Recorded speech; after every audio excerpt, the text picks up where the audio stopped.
This video is going to be going through how to plan an effective lesson using the NCETM PD materials, professional development materials, following the 7-step EEF metacognition model as well. So NCETM model materials are a set of materials that are provided by the NCETM with really depth subject knowledge and guidance for teachers as well. I'm going to be showing how to use it using the metacognition model from EEF. I'm not going to go massively into detail in this video. There is lots of information, so if you use your search browser to find out 7-step model EEF, there's a whole blog about it. There's also some other example plans where people have used it to support, but the main key focus on it is about scaffolding so that you can instill independence in your learners in class as well. And we found this a very effective tool to support planning using the PD materials, to break down the materials into lessons so that children can be successful within them. So that's what the lesson is going to be focused on using today with this as well. So it's a 7-step EEF model. The key steps for this are about activating prior knowledge, so waking up prior knowledge, some explicit strategy instruction, modeling of learned strategy, memorization of strategy, an element of guided practice, independent practice, and then an element of structured reflection.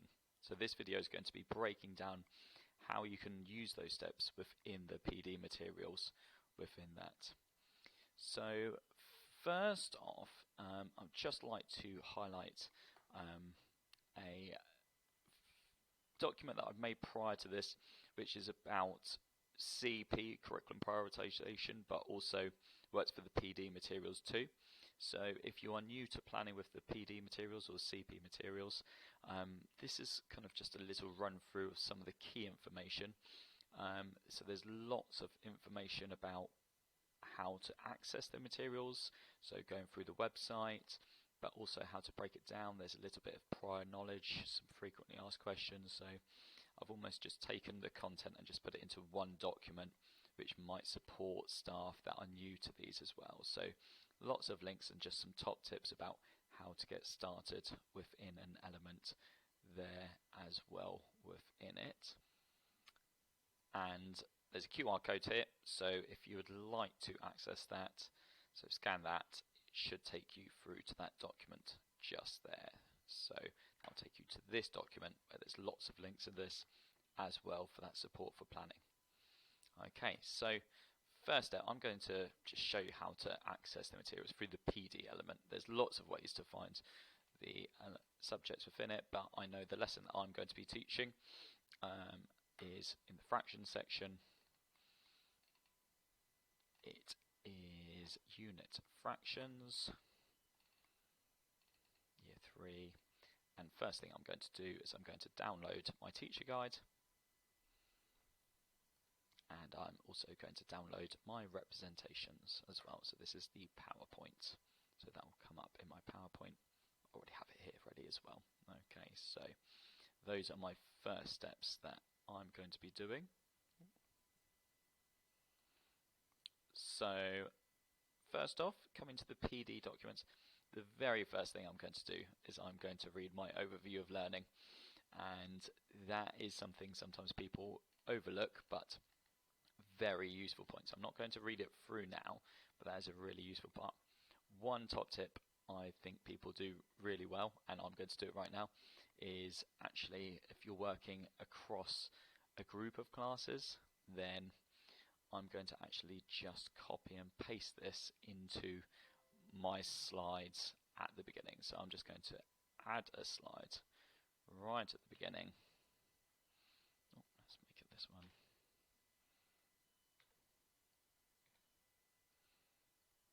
Just add it on there. And I think that's very good practice just so we've got that. So you can copy the whole element in there. So that's just good so that anyone picking up your slides can have a little read of that as well. Now, the lesson that I'm going to be teaching today isn't actually right at the beginning because I've already started this unit. So I'm going to be teaching a bit further down. I've already covered teaching point 1, which is all about recognizing that whole can be divided into equal parts. I've also started to take them onto teaching point 2, but I've only really covered 2.1. So I've started to get the children to be used to 2.1 within the section. So I know now where I'm going to be working. I'm just going to go to my slides and I'm going to just trim them down a little bit now. So I'm going to make these more for me. So I'm going to keep that overview of learning and obviously add that second section as well. And I'm going to get rid of the parts that I don't want. So I basically want to get rid of anything that's up to 2.1 unless you were planning on using it as a review. Okay, but actually my review, because I've already started 2.1, my review of previous learning is going to be the beginning of 2.1. So I'm going to use these slides here as part of my review of previous learning. Okay, so that's my first steps. I know also that my lesson will go through to about this point up here. So I like to just do lesson by lesson, so I know I'm not going to get this far. I might take out a few more as well, so I'm just going to take out the rest of the slides just because I find the document quite big. Some people do the whole week's plan or whole unit plan in one PowerPoint, but I quite like to just break it down into lessons and it makes it feel a bit more structured for me within that. Okay, so that's my first step. So now I'm ready to start planning my actual unit. So first off, I'm going to work on that activating prior knowledge. Now, I personally quite like to actually print the PD documents off as well, and I make notes on them. Some schools have the PD materials printed off and they just use these as notes and they just jot that, and I think that's really good practice as well. So whatever kind of works for you, I do like that paper version as well, just so that I can reflect back to it as well.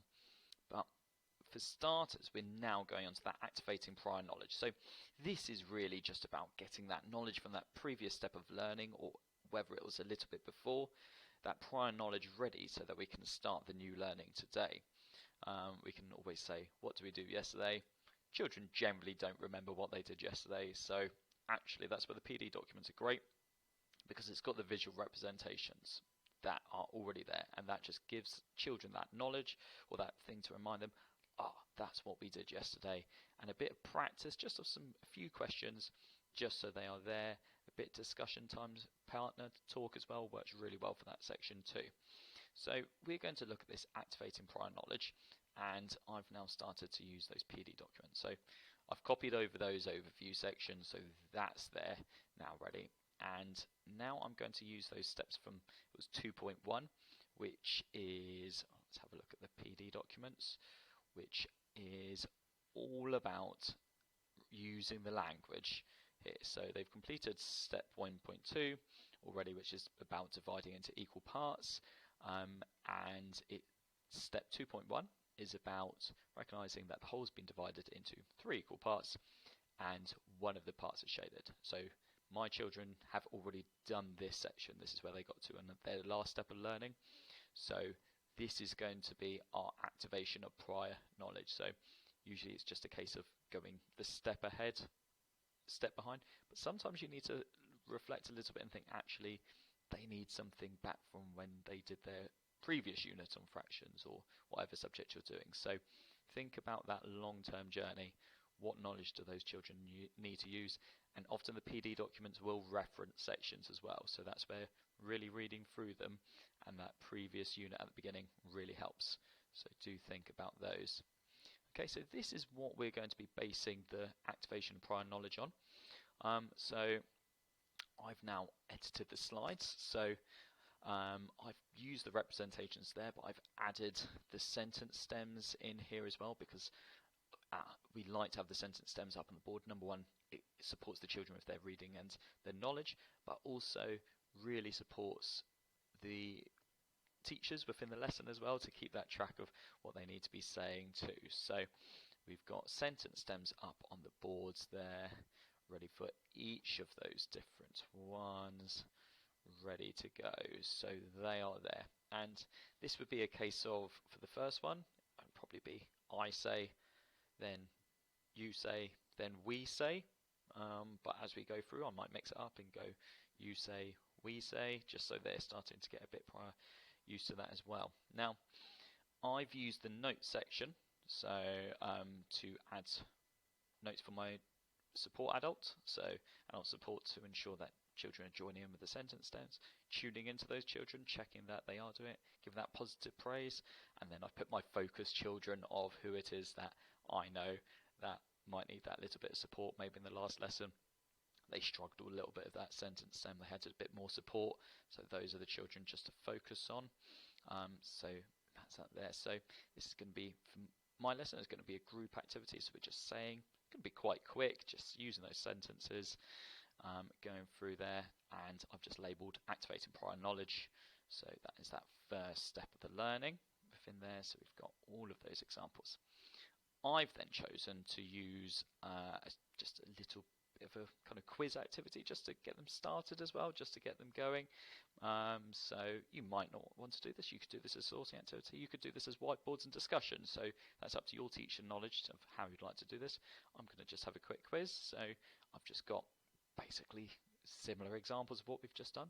They've got some sentence stems that they then need to complete. And I've also done a little stretch your brain task, which is for those kind of those really speedy children.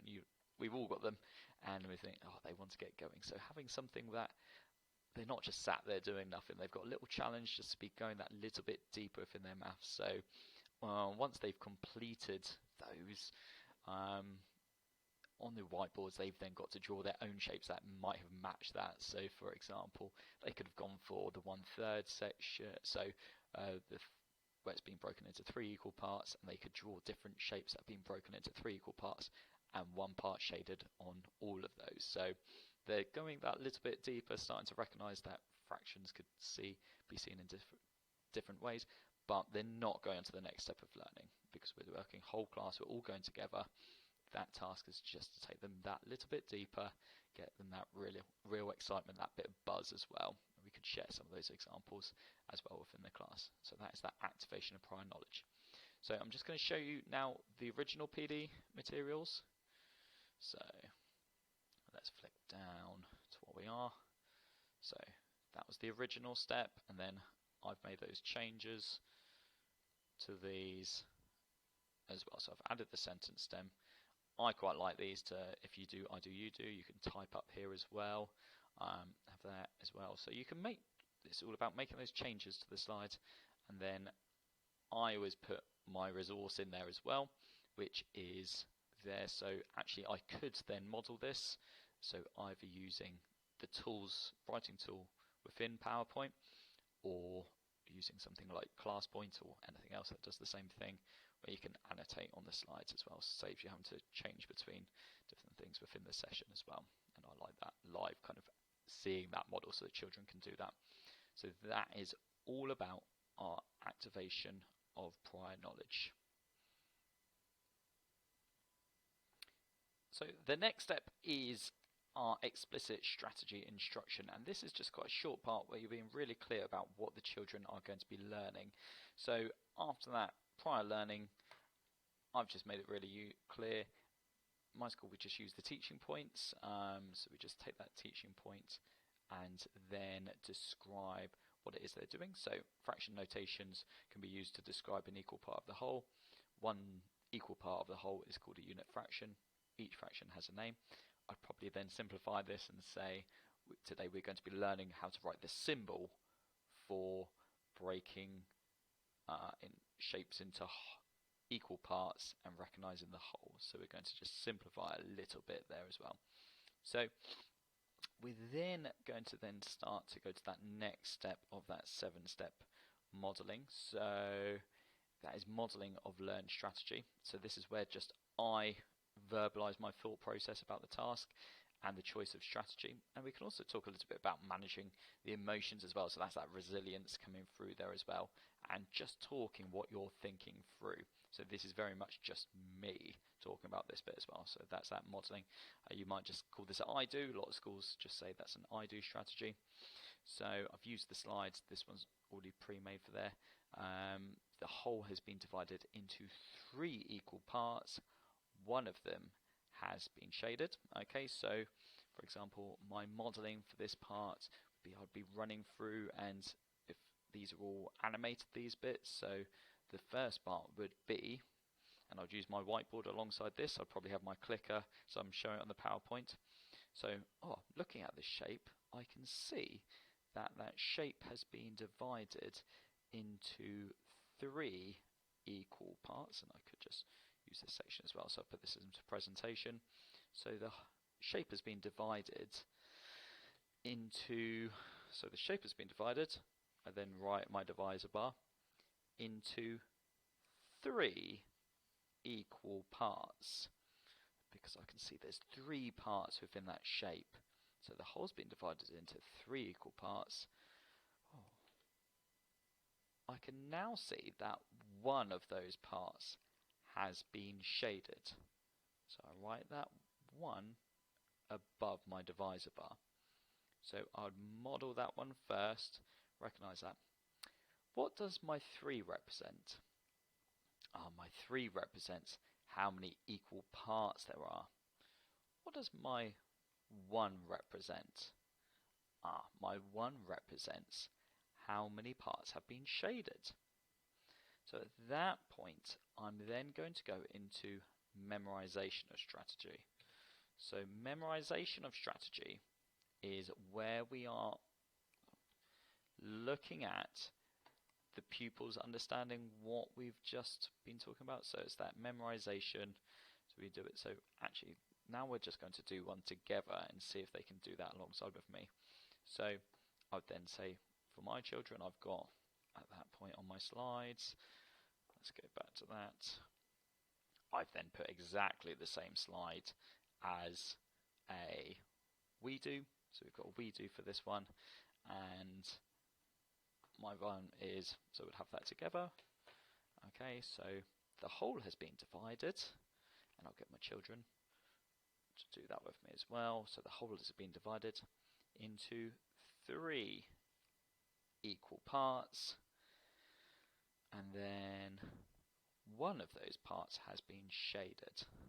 So I'll just get them to practice that with me, just so they're starting to memorize that strategy. It's very, very clearly directed at this point. Right. I'll then say, tell your partner, what does the 3 represent? Probably say, how many parts it's been divided into. Then now you tell your partner, partner A, what does the 1 represent? They would then say the opposite as well.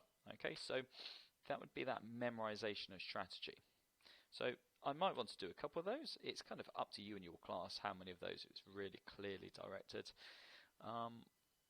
But then it's starting to go towards guided practice, and this is just a slight subtle shift that you're not quite leading the learning so much. So at this point, I might do one more directed practice where they've got a different example, or I might go straight into the next one. So next one, I have got a memorization of strategy again. So I'm going to keep this one going again. So we've got a new shape, this one. So let's practice this one together. So still very directed. So the whole has been divided into, well, first off, the whole has been divided into 5 equal parts. Okay, how many parts have been shaded? 1 of those parts have been shaded. So very much doing that with the children for that one. And then I would say to the children, partner A, tell your partner, what does the 5 represent? Partner B, tell your partner, what does the 1 represent? We'll switch it around from last time, so they're just saying different parts. Okay, so that was the memorization of practice. For this one, I'm going to step back a little bit. So I'm going to step back some of my scaffolding, as in I'm not going to be modelling it quite so clearly. However, I am going to be using my clicker as I walk around the classroom and checking. So children on their whiteboards will be writing the whole has been divided into 4 equal parts. How many parts have been shaded? One of those have been shaded. Okay, so this very much is that next step. So if you're looking at your PD documents, very much going through these steps now of what the whole has been divided. It gives you your guidance of what they need to be saying as well. It goes through all the steps there of how you could practice that. So this is lots of guided practice, exposing those children to that. Next section, new example. Oh, the whole has been divided into 2 equal parts. One of those parts have been shaded, and then you could still continue that questioning. What does the 2 represent? What does that 1 represent? So lots of guided. So you're still giving them a bit of support there with that sentence stem, your timing, and your feedback as well to the children. So lots of guided practice. You might still want to be going through that and showing those parts as well. Now, the last one we've got up here is I've added this little section. It was just added. There's a special name for the relationship between the whole and the part. It is called a fraction. And there's that explicit strategy instruction again. So we've popped back to stage 2 just because I'm adding on to the learning objectives. So we do sometimes have to jump back a little bit backwards and forwards as you would in a normal lesson, but we're just adding this is now called a fraction, just so they've got that understanding. So next, we're thinking about that independent practice. So you've got to judge this in terms of your AFL. As you're going around the class, you'll kind of see how your children are getting on. But then you're thinking, okay, so I think now they'll be ready for some independent practice. So go for a novice task in my school. So novice, as in first step. This is your chance just to practice that as well. So novice task, can you write the fraction for each one? I've left this little support there as well. Some children you might want to actually give the section. So on the PD materials, it actually kind of gives them the little frames there for what they might want to use. I decided against that personally because I was thinking about actually I want the children to not be limited by the shape so much. I just want them to get that divisor bar. So there's that decision you need to make as a teacher about what you're going to put in there. Some children I might have that still working with me, so that would be a point for me to put into my support for my adult. Check understanding, work with, so support, check understanding, work with group if needed. So then I can work with that group, or I might have, if I've got an extra adult, they might work with them as well within there. Fantastic. So you can use that note section if that's how you want to use that with your TA as well. Okay, so there's that kind of independent practice. The session then goes back to kind of bring in numerator and denominator. Oh, I forgot to check. So I had a little stretch your brain there on that task. What's the same, what's different for those children that are probably that little bit quick. So recognizing that maybe actually the shape is the same. It's a hexagon each time. But it's different. The amount of equal parts has been split into a different one. I might then say, oh, could you draw me a hexagon and then show me how that's been divided another way? Is that possible? So it's having those little tasks just so you're not moving them onto the new content, but they're still getting that depth as well. So next one. Bit of numerator denominator, so it's kind of that ping pong style. So I've brought the class back together now and going to introduce the terms numerator and denominator, so it's a bit of explicit strategy. And then we're going to talk about how the denominator is 3 because the whole has been divided into 3 equal parts. So a bit of modelling of that through that section. I've then got my next section, and based on my AFL within the lesson, it might be I might need to do more modelling. I might need to do a little bit of memorization because they're going to write the fraction, and I would like them to circle the denominator in each of those questions. It might need to be a bit guided, so slight bit in there. It depends on your kind of AFL within the lesson, and for some children it might just be independent practice. So as the session goes on, but remember we're still working through those steps, so gradually removing those steps so the children, everyone's got that opportunity to be independent. There is another stretch your brain little task there where you've got to draw your own shape and then write your own fraction, and then apply that sentence stem. The denominator is because the whole has been divided into equal parts. The numerator is because is shaded. So those little tasks just for those ones there as well ready. Then I've got onto more independent practice. So I didn't put that slide there. So that's more independent practice there, but it's going that little bit deeper. As in now I'm giving them the fraction, they've got to then draw a shape. They're probably not going to be perfect in terms of equal parts. Remind them that it is important that they are equal, but chances are they won't be great. You could use squares possibly to give them that, or maybe that might limit them, but just so they do recognise that they must be equal parts. And then I've got expert task, which is, can you draw a shape that represents 1/4 in different ways? So advanced is kind of the application a little bit, and expert is taking that next step, almost a bit of problem solving. Think of a starting point, how can they check those ways as well within that as well. So advanced and expert is what we use in my school.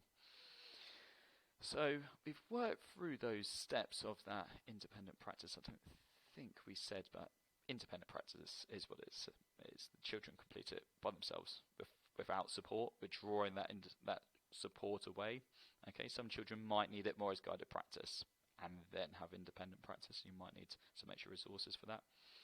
The final part is that structured reflection. And that structured reflection is to consider changes they might make next time. So any things they recognise, oh, actually I need to make sure that I write my denominator at the bottom of the fraction rather than the top. How the strategies worked. I'll say my sentence stems really helped me today with that learning. I kept really calm. And then is think about how you might use this in future. So how are we going to use this in future? You might just have a question like this. So how might a fraction describe this football pitch? And this picture here is one that I just found later on in the PD resources, so not from this lesson, but I thought actually I want a real life example just so they're starting to see. So I might say, oh, the gardener forgot to water one part of the football pitch and there's just that little bit. How might we describe this as a fraction? And it's like, how are there equal parts? And just that little bit discussion in terms of this is a real life problem that we could use there as well. Okay, so this video has kind of gone through how we can use that in terms how we use the PD resources alongside the 7-step EEF model. There's lots of extra reading but on both separate things, but it's a real useful tool in terms of structuring your lessons to really support that independence within their learning as well.